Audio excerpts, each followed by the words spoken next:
are 19 days into this government shutdown. Fears are growing at domestic violence shelters, too, that they won't be able to stay open. The people who write the checks for some of the most needed shelters have been furloughed. But the need doesn't stop, of course.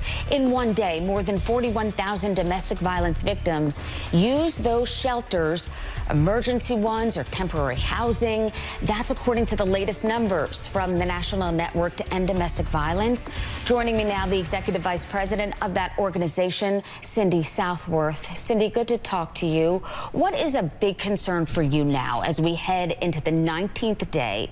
No paychecks on Friday. What is your immediate concern? Is it for the people who need these shelters the most? Thanks, Susan. What we're really looking at is just days away from the funding. It's actually last year's funding drying up because the people that write those checks, as you said, currently came back. The Department of Justice brought them in just to sign some checks, but we're days away from them being furloughed and the money drying up, shelters going dark.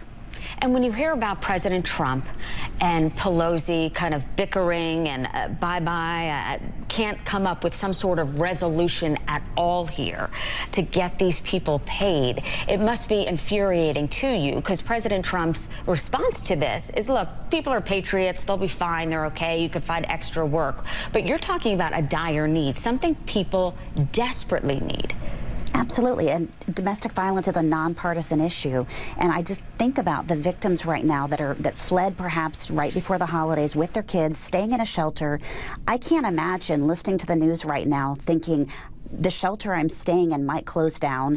I overheard some staff talking about they may not be able to pay their own rent. How are they going to feed their kids?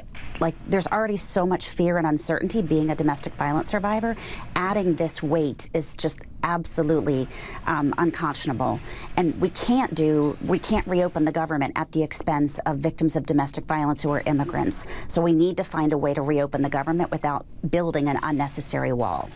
And Cindy, I've heard through domestic violence survivors that once they decide to make that move and leave, they're all in, sometimes with kids. They have nowhere else to go, really. Absolutely. It's one of the leading causes of homelessness for women.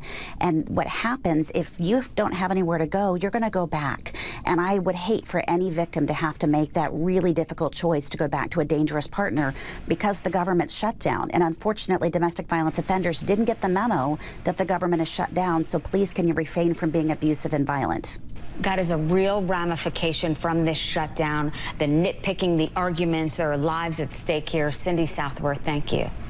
Thank you, Susan.